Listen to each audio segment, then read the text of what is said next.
Hello, so my name is Ezgia Flonley, and this is my friend. Hi, I'm Nada.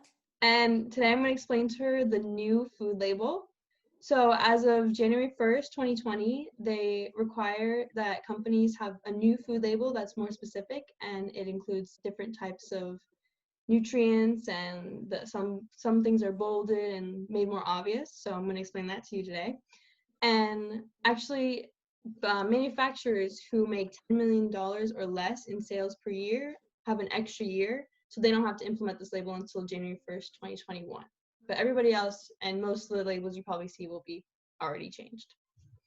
So the two food items we're going to look at today is this oats and honey granola bar, and then this crunchy kale chip.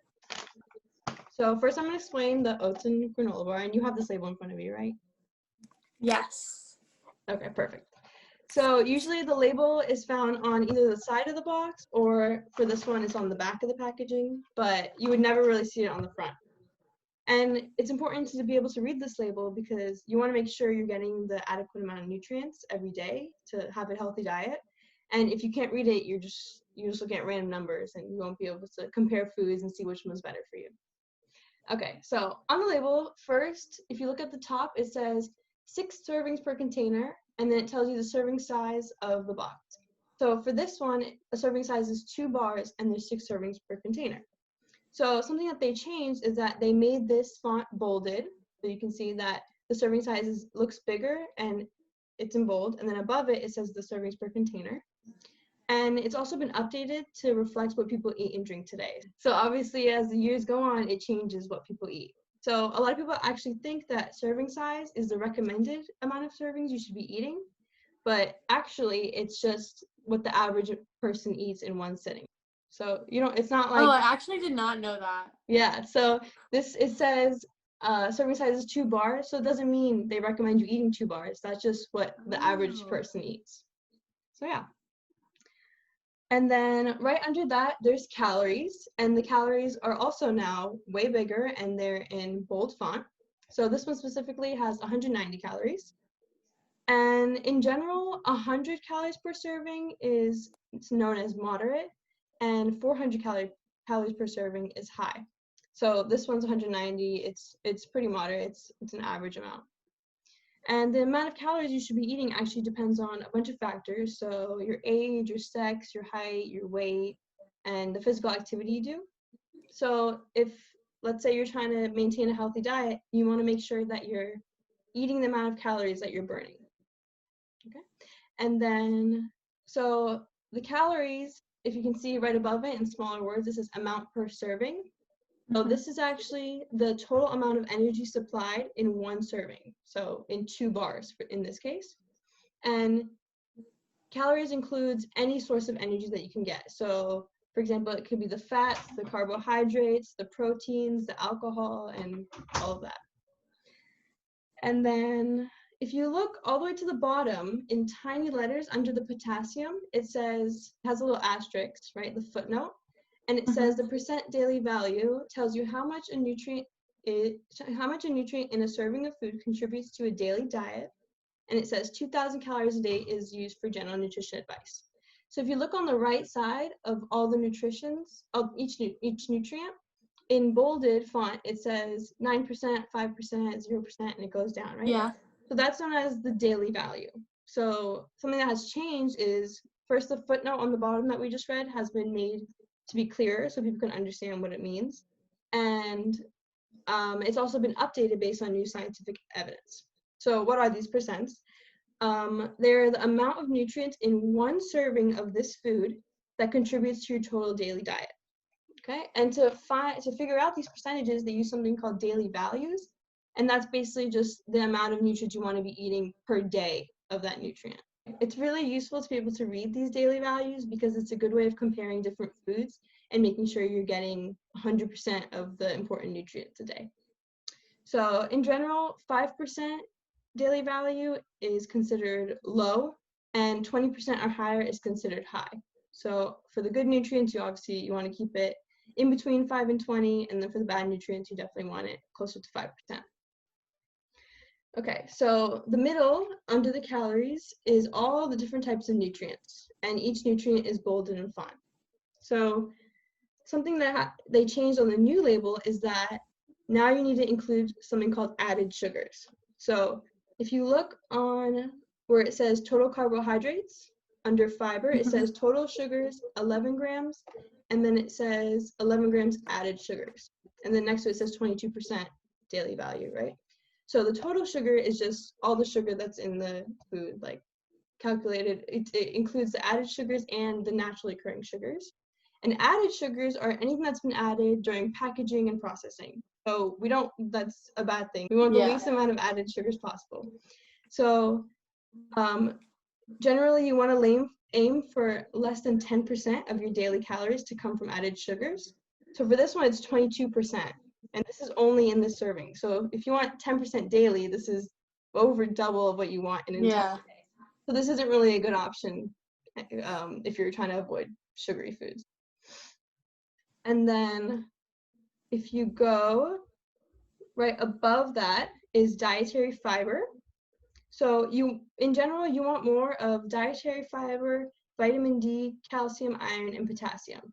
Okay, so for this one, there's 7% dietary fiber, and we said 5% was low, so it could be a little more, but you wouldn't expect much for a granola bar, especially if it has this much sugar, then it makes sense that it would only have 7% dietary fiber. And the reason on this new label, the reason they have to include all those is because it's common for Americans to be deficient in these nutrients. And unlike the fats and sugars, these can reduce health risks. So you want to get almost 100% daily value of this every day. And then right under that, you can also see there's proteins that don't have a daily value, but it says 3 grams. So that's not required, but they can always add extra nutrients that they want to include. So for the nutrients that you don't want in your foods is, we said added sugar, and you want very little of fats, saturated and trans fats, and you want very little sodium, because these can lead to high blood pressure and cardiovascular disease. So instead of preventing them, now these cause them. So you want less than 100% for these.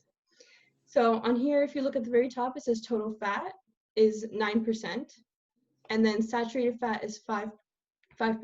So that's pretty low, that's pretty good. And then if you look right below that, it says trans fat, 0 grams. So that's good, but it doesn't have a daily value. So for these, we use the grams to compare them. So you don't always need the daily value, but specifically for trans fats, they don't have one. So you can just compare the different grams in different foods. Okay. And then if you look a little bit lower, there's 0 cholesterol, which is good. And sodium is 7%. So again, it's on the lower side. And even though 7% sodium and like 9% fat doesn't seem like a lot, you need to make sure that you're not exceeding 100 so they can add up quickly, because a lot of foods have those. And then if you look at the very bottom where it says vitamin D, calcium, iron, and potassium, on the new label, so now they have to include added sugars we talked about, and they also have to now include vitamin D and potassium because Americans, again, are deficient in these. So in this one, there's 0% vitamin D and there's 2% potassium. So not much, but you wouldn't really expect vitamin D in a granola bar. And then just like a plain granola bar. Yeah. And they don't require anymore, they used to, vitamin A and C because Americans are no longer deficient in that. So it's rare to be deficient. So this one doesn't have to be included. And they also have calcium and iron on here, so we said those are good to have, but again, they're not required. Those are just extra facts that they're giving you. Okay, so do you have any questions about this label or anything that we talked about? I actually have one question. Okay, yeah. Do they only include stuff, like when they change it, is it just based on what we don't have enough of? Yeah, so the FDA is who regulates these labels, so every few years or every year they have to go through and see like what are Americans deficient in, like how can we update it to be more beneficial for people to be able to read it. Most people just kind of don't look at the label and just look at maybe calories, but you have to look at like I said, like the fat and stuff, because they can cause heart problems. So they want to make sure that people know exactly what's in it, and like the important things. If they're talking about like random ingredients that have nothing to do with like, and you don't know what they are and you can't read them, then it's going to be pointless. And then if you want to switch to your kale label, I'm going to ask you a few questions, see if you have learned anything. Okay, so if you look at the top of the nutrients and you look at where it says total fat, saturated fat, and trans fat, would you say that this is a good amount of fat or a bad amount of fat? For the total fat, I would say that's good. Yep, because it's at 6%. Right? Yep, the total fat is 6% and 5% is considered low for a daily value. And there's 0 trans fat and 0 saturated fat, so that's really good.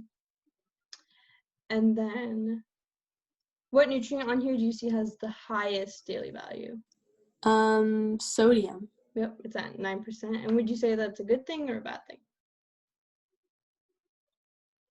That's like not a good thing because sodium's like you don't want a lot. Yeah. So you want it like closer to 5, right? Yep. Okay. So if you look at the bottom where it lists the vitamins, what do you see that's different from the granola bar? This one has the daily value percent and the amount for vitamin A, C, and K, which the other one didn't have. It only had vitamin D. Yep, and that's because, like we said before, vitamin A and C used to be required, but now, since Americans are deficient in vitamin D and potassium, they want those included. So those are just extra. Okay, Nada, thank you so much for listening, and maybe next time you're at the grocery store, you'll think of our conversation and you'll notice something that you didn't before. Thank you for teaching me about all this stuff and for questioning me. You're welcome. Bye. Bye.